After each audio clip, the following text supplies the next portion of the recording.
Vamos a continuar con nuestra introducción al libro de Daniel. El libro de Daniel se divide en dos partes. Una parte es el capítulo 1 hasta el capítulo 6 y es la sección del libro histórica. Tiene que ver con algunas historias, aunque en el capítulo 2, además de parte histórica, tiene que ver con parte profética, que esa parte profética del capítulo 2 es similar, pero con distintos símbolos, similar con el capítulo 7. Y la parte profética que tiene que ver desde el capítulo 7 hasta el final, hasta el capítulo 12. Aunque en el capítulo 12, en el final, tenemos una parte que tiene que ver con la historia del mismo Daniel y palabras que Dios le dijo a Daniel. Y también tiene que ver en un capítulo que habla de la oración, donde Daniel, aparte de la oración que viene en el capítulo, en la parte histórica, viene también otra oración que Daniel tiene. Y esto pues lo vamos a ir observando y tratando acerca a- a- acerca del momento de los estudios que estemos haciendo de estos capítulos. Eh, Hay también aquí en este libro algunas partes que tienen relación, que están relacionadas una parte del libro con otra parte del libro. Y estas partes que están relacionadas, vamos a anotar en Daniel capítulo 1, versículo 1 y 2 lo que dice. Y el tercer año del reinado de Joacim, rey de Judá, vino Nabucodonosor, rey de Babilonia, a Jerusalén y la sitió. Y el Señor entregó en su mano a Joacim, rey de Judá, y parte de los utensilios de la casa de Dios. Los llevó a la tierra de Sinar, a la casa de su Dios, y guardó los utensilios en la casa del tesoro de su Dios. Ahora, esto que estudiamos aquí, vamos a leerlo, a compararlo con lo que está escrito en el capítulo 5, Daniel capítulo 5 y versículo 3. Dice, entonces trajeron los vasos de oro que habían sacado del templo de Dios en Jerusalén, y el rey y sus príncipes, sus esposas y sus concubinas bebieron en ellos. Aquí está la relación de objetos que Nabucodonosor llevó al cautiverio, lo llevó de Jerusalén a Babilonia. Y se está presentando cuando Belsasar hizo la fiesta y utilizó de esos mismos objetos sagrados del templo de Jerusalén para usarlo en la forma en que ellos los hicieron. Aquí estamos viendo la correlación entre el capítulo 1 y alguna parte del capítulo 6. Pero además vamos a fijarnos en otra correlación que hay y vamos a leer en el capítulo 8 de Daniel, versículos 15 y 16. Dice, mientras yo contemplaba la visión y trataba de comprenderla, Vi ante mí una semejanza de hombre y oí una voz humana en el Ulaí o Ulai, que a gritos dijo: Gabriel, enseña la visión a este hombre.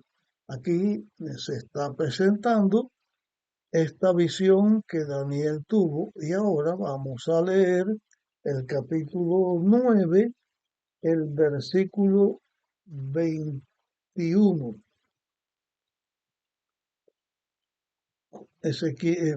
Daniel 9:21 dice: Aún estaba hablando en oración cuando aquel varón Gabriel, a quien yo había visto en la visión al principio, vino volando con presteza y me tocó como a la hora del sacrificio de la tarde.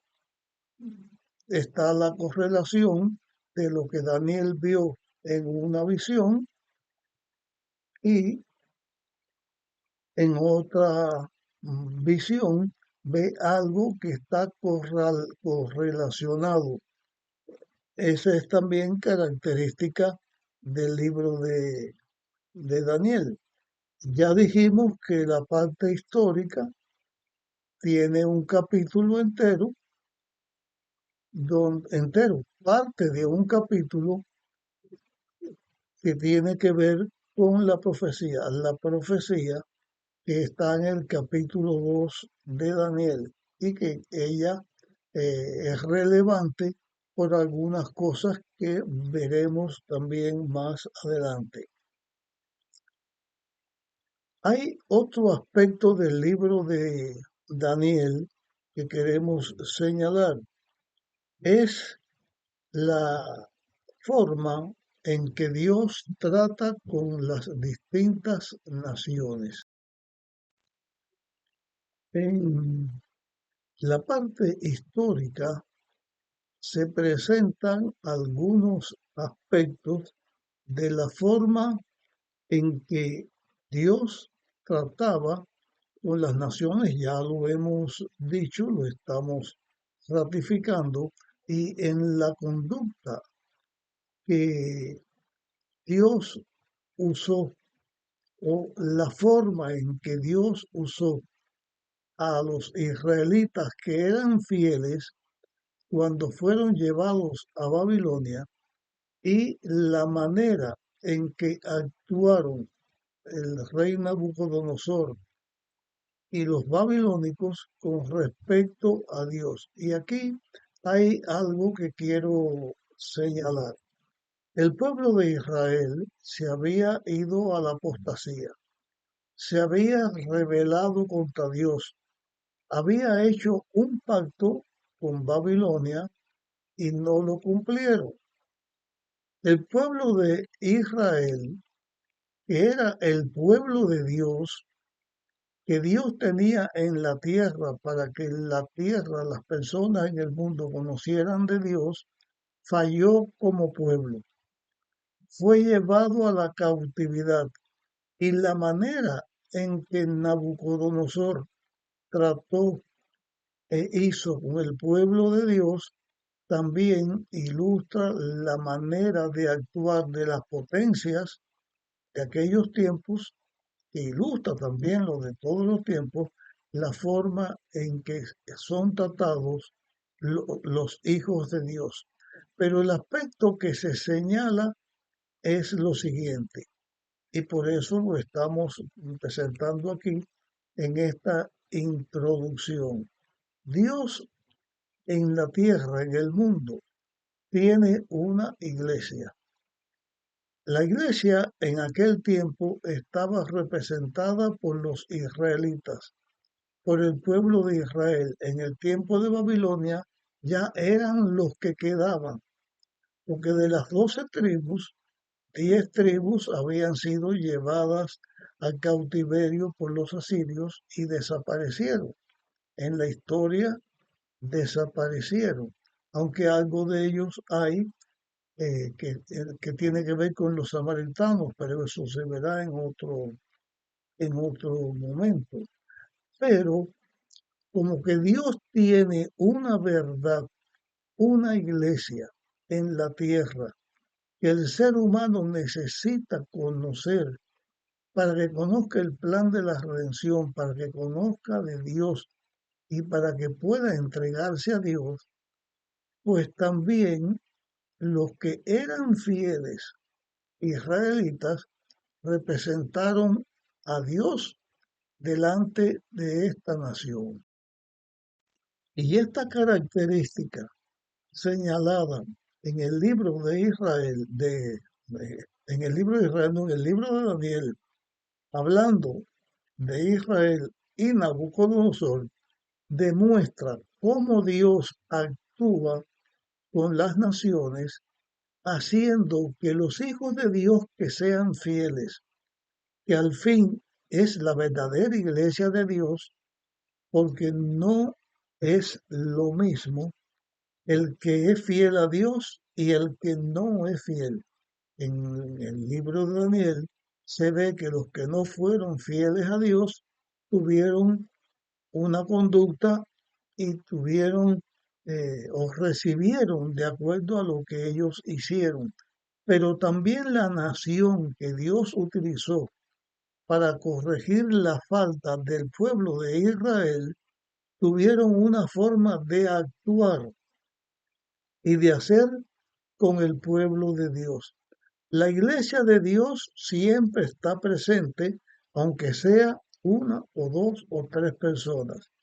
Entre los cautivos que vinieron a Babilonia, muchos, la inmensa mayoría, no eran fieles a Dios, ni seguían a Dios, ni representaban a Dios. Pero otros, una minoría, fue fiel a Dios y el rey Nabucodonosor tuvo la oportunidad de conocer de Dios y de entregarse a Dios. A través de los fieles hijos de Dios, Dios actuó de forma maravillosa, como vamos a ver en nuestro estudio de este libro. Hay también, con respecto a esto, otra ilustración más. En la parte profética del capítulo 2, igual que la del capítulo 7, está presentando o comienza a presentar que a lo largo de la historia de la humanidad no hubo solamente un imperio mundial, hubo también otros imperios mundiales.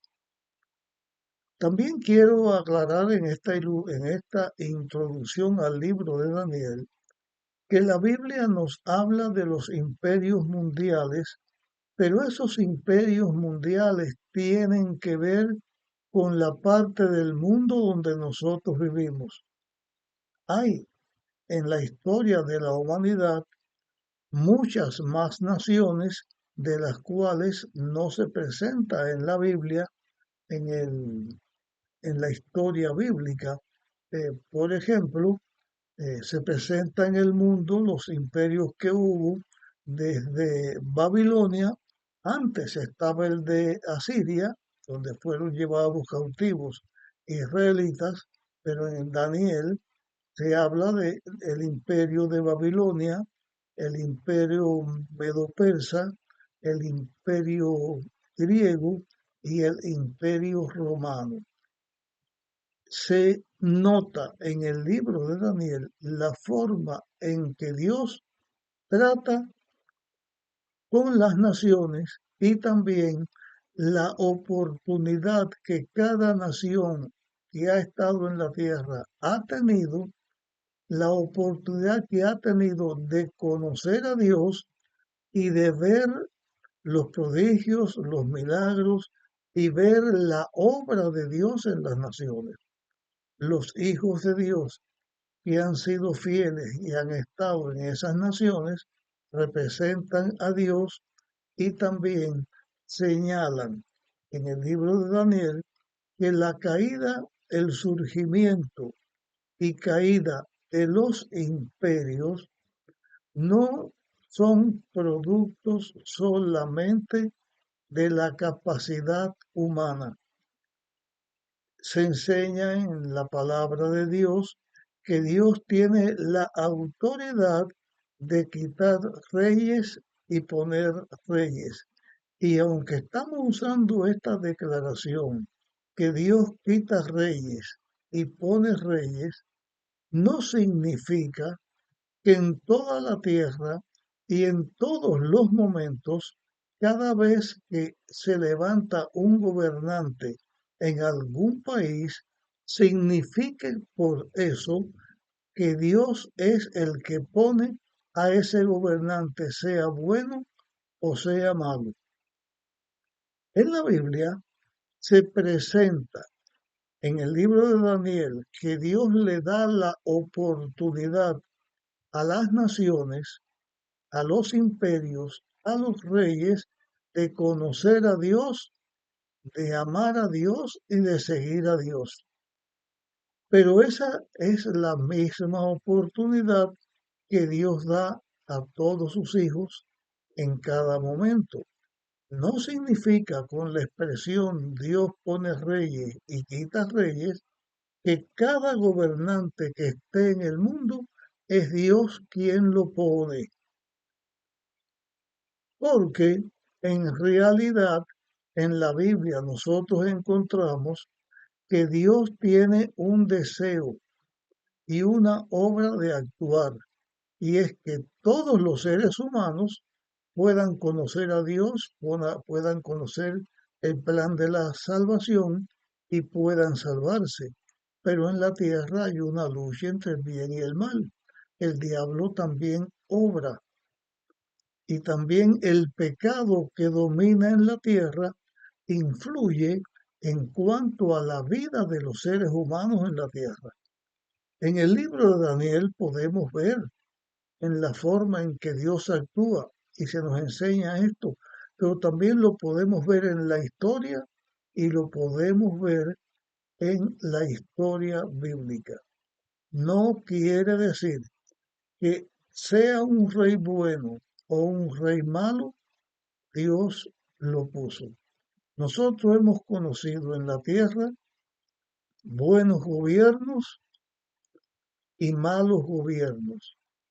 Hemos conocido gobiernos que han sido perseguidores, que han destruido a las personas, que se rebelan contra Dios y traen desgracia y destrucción al país donde ellos están. Hemos visto que han venido otros gobernantes que han sido lo contrario y han edificado a su reino, o han venido gobiernos haciendo las cosas malas y otros haciendo las cosas malas.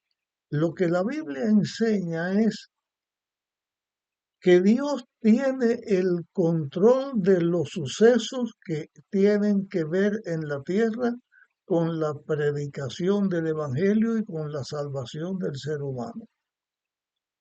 Dios le da libertad a la persona para que la persona siga con lo que quiere hacer. También le da la oportunidad de que las personas puedan elegir el reino de Dios y su justicia. Pero cada vez que un rey o un dirigente está en una nación, no significa que Dios puso a esa persona. A pesar de que Dios tiene el control para que todas las cosas que pasen en el mundo se puedan usar para el beneficio de la predicación, de la salvación y de la necesidad del ser humano. El pecado en la tierra abunda. Cuando los seres humanos siguen el pecado, no es Dios responsable de todas las catástrofes y problemas que entran al lugar porque las personas se rebelan contra Dios. En la Biblia se presenta en toda la historia bíblica como cuando el pueblo busca a Dios tiene bendición, como cuando el pueblo se separa de Dios no tiene buen gobierno ni tiene bendición, lo que recibe es maldición. La palabra de que Dios quita reyes y pone reyes no significa que Dios sea el culpable de todas las cosas malas que suceden.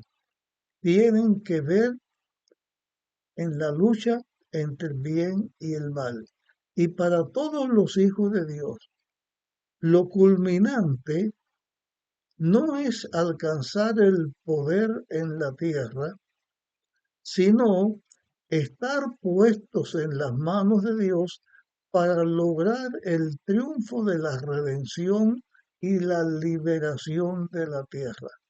Y eso se alcanza solamente siguiendo el plan de la redención, siguiendo la voluntad de Dios, que es lo que hace que el ser humano en la tierra, aunque tenga momentos difíciles, aunque tenga que enfrentar cosas malas y finalmente morir, es cuando se sigue a Dios que la verdad triunfa, que el bien triunfa y que el ser humano puede alcanzar la vida eterna. Esto es algo que vemos retratado también en la historia del pueblo de Israel que estudiamos aquí en el libro de Daniel.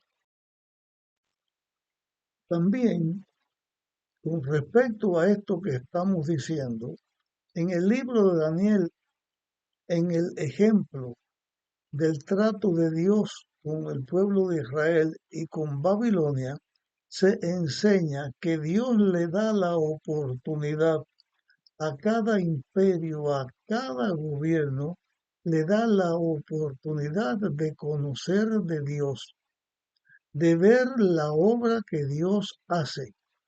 Y esa oportunidad Dios la da para que todos tengan la posibilidad de seguir el camino del bien y seguir el camino de la salvación. En este trato, en el estudio que vamos a hacer en el libro de Daniel y también en la Biblia, encontramos que el deseo de Dios de salvar a la humanidad, o sea, el plan de la redención, el plan de la salvación, es como un hilo de oro, de plata, que está a través de toda la Biblia. A Dios como el principal, porque es el creador, y Jesucristo, Dios también, el principal, porque vino a la tierra a dar su vida para salvar a la humanidad, significando así que en este libro de Daniel nosotros podemos ver que Dios está interesado en su pueblo, en su iglesia y cuida y guía a su iglesia.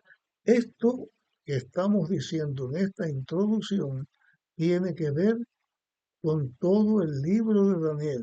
Podemos aprender en este libro del amor de Dios y la forma en que Él guía todas las cosas para beneficio de todos los seres humanos que quieran ser victoriosos contra el mal y contra el pecado. Hay otro aspecto que queremos señalar en este momento aquí en el libro de Daniel. Es que la Biblia fue escrita en hebreo, en la parte del Antiguo Testamento. En el Nuevo Testamento se escribió en griego, pero hay una parte escrita en el Antiguo Testamento que tiene que ver con el libro de Daniel, donde se cambia el idioma y en vez de escribirse, de hablar en hebreo, entonces el idioma que se habla, la parte que se presenta es el arameo. Entonces, en el capítulo 2 de Daniel, vamos a buscar el capítulo 2, en el versículo 4 capítulo 2, versículo 4, donde dice, entonces los caldeos dijeron al rey en lengua arameo, Rey, para siempre vive, di el sueño a tus siervos y mostraremos la interpretación. Aquí se cambió el idioma original y dejó una pausa del momento en que se escribe en hebreo. Se hace una pausa, más nada se escribe y después se sigue escribiendo después de una pequeña pausa y se sigue escribiendo en arameo. Así que vemos también acá que se utiliza más de un idioma para escribir el libro de Daniel. Tiene esa característica este libro donde se presenta más de un idioma. Y hay otro aspecto que queremos señalar también y estamos usando al libro de Daniel. Este otro aspecto no tiene que ver solamente con el libro de Daniel, sino con toda la Biblia. Estamos mencionándolos aquí en el libro de Daniel porque vamos a dar un ejemplo de lo que nos estamos refiriendo. Cuando se hicieron las traducciones bíblicas, se eligieron distintas fuentes. No voy a estudiar un estudio completo de esto, no es eso lo que estamos tratando, pero sí estamos presentando la razón de lo que vamos a señalar. Las iglesias o las Biblias católicas y otras Biblias en sus traducciones, ellos tienen o incluyen libros que en las iglesias, como la Casino de Reina o otras iglesias, otras versiones bíblicas que se hicieron, no tienen estos libros. Son los libros que se conocen como deuterocanónicos, o sea, también se le conocen como los libros apócrifos. Damos aquí una pequeña explicación acerca de esto.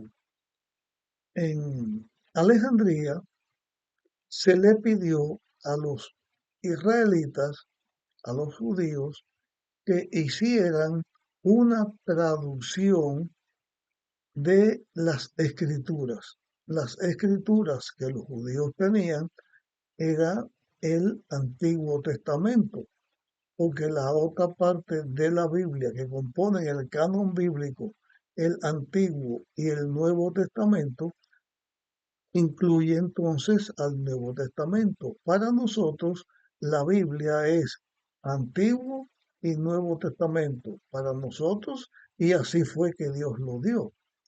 Pero los que son judíos que no aceptaron a Jesús como el Salvador, ellos también tenían otros escritos, tenían otra literatura. Y cuando se le pidió que los israelitas hicieran esa traducción, fueron 70 escribas que hicieron este trabajo. E enviaron no solamente los libros canónicos, o sea, los libros del Antiguo Testamento, sino que incluyeron otra literatura que no formaban parte del canon bíblico, aunque el canon bíblico esto es otra cosa, aparte del estudio de Daniel, cuando se enjamia, se hicieron en los cánones del Antiguo y del Nuevo Testamento. Pero a lo que vamos. En la versión de los 70, los, los escribas judíos escribieron el Antiguo Testamento y escribieron otros libros. Esos otros libros no forman parte del canon bíblico.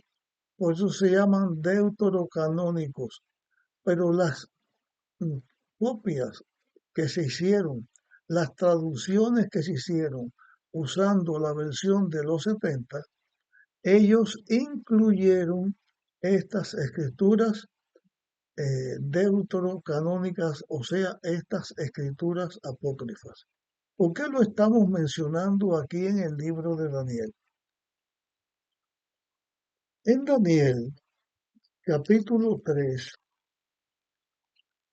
capítulo 3, versículo 23, se presenta una historia y algo que sucedió. Tiene que ver con una estatua de oro que el rey Nabucodonosor él mandó edificar, y eso lo estudiaremos cuando lleguemos a este aspecto. Pero allí hubo tres personas, tres jóvenes hebreos, Sadrach, Mesach y Abednego, Ananías, Misael y Azarías, que eran sus nombres judíos, amigos de Daniel y compañeros de estudio de Daniel, que ellos no adoraron la imagen de que el rey había levantado, y como consecuencia fueron lanzados a un lago de fuego para que fueran destruidos. Cuando ellos fueron lanzados a ese lago de fuego para que fueran destruidos, Dios actuó milagrosamente y les preservó la vida. Ellos no murieron en ese momento. Entre la literatura que se envió de Israel, de Jerusalén a Alejandría, como parte de las escrituras bíblicas, se presenta esta parte que estamos señalando aquí, y en la versión de la Reina Valera de 1990, cuando se llega al capítulo 3 de Daniel, el versículo 23, habla ahí de lo que sucedió, pero en las Biblias que tienen los deuterocanónicos se le añade a las escrituras parte de los libros deuterocanónicos, o sea, o los apócrifos, y esos libros apócrifos están en las Biblias católicas. Aquí yo tengo en mi mano esta versión de Jerusalén. Esta versión se hace en Jerusalén, en el jardín del huerto, o sea, donde se cree que Jesús fue enterrado, en la tumba de José de Arimatea, y ahí continuamente se están traduciendo la Biblia a distintos idiomas. Los que hacen ese trabajo, ellos se mantienen con ofrendas que las personas le dan, y se hacen allí Biblias de distintos idiomas. En el idioma español, la Biblia de Jerusalén, tengo esta copia, tengo otra más, pero aquí lo menciono porque en el versículo 24, Daniel 3:23, habla de la experiencia de los tres jóvenes en el horno de fuego, pero aquí se añade esta versión deuterocanónica, y esta versión voy a leer solamente dos versículos, que sería el versículo 24, el 25 y el 26. Y lo dejo ahí porque eso continúa. Dice aquí, esta es la parte deuterocanónica: caminaban entre las llamas alabando a Dios y bendiciendo al Señor. Entonces Azarías, de pie en medio del fuego, se puso a orar así: Bendito seas, Señor, Dios de nuestros padres, digno de alabanza, que tu nombre sea glorificado por los siglos, porque nos has tratado con justicia. Todas tus acciones son veraces, rectos todos tus caminos, todas tus sentencias justas. Y así sigue esta escritura. Entonces, en el libro de Daniel se presenta en esta parte la introducción de los libros deuterocanónicos que estaban antes y después. En la Biblia hay varios libros así. Eh, yo he leído las Biblias católicas, he leído estos libros deuterocanónicos 7, 6, 7, 8 veces, no sé bien, como cultura, como para saber, pero conforme al canon bíblico, en las Biblias, voy a usar la palabra protestantes, en las Biblias evangélicas, esos libros deuterocanónicos no forman parte de los que tienen las Biblias católicas. Esto es una diferencia. Lo menciono aquí porque estamos estudiando el libro de Daniel y en este lugar y en otro lugar de Daniel también se presentan estas escrituras. Así que en el libro de Daniel también nosotros encontramos no solamente que tenga dos idiomas, el hebreo y el arameo, sino que también tiene de las traducciones bíblicas, las evangélicas, que no tienen los libros deuterocanónicos, o sea, apócrifos, y las que sí tienen las escrituras apócrifas, o sea, deuterocanónicas. Llegamos nuestro estudio, de nuestra introducción hasta este momento y de aquí en adelante continuaremos presentando temas con la introducción al libro de Daniel. Una vez más, si crees que esto que estoy haciendo, si este estudio puede ser útil, de beneficio para otras personas, no te quedes solamente con escucharlo. Compártelo con otras personas. Y nos vemos en nuestra próxima grabación.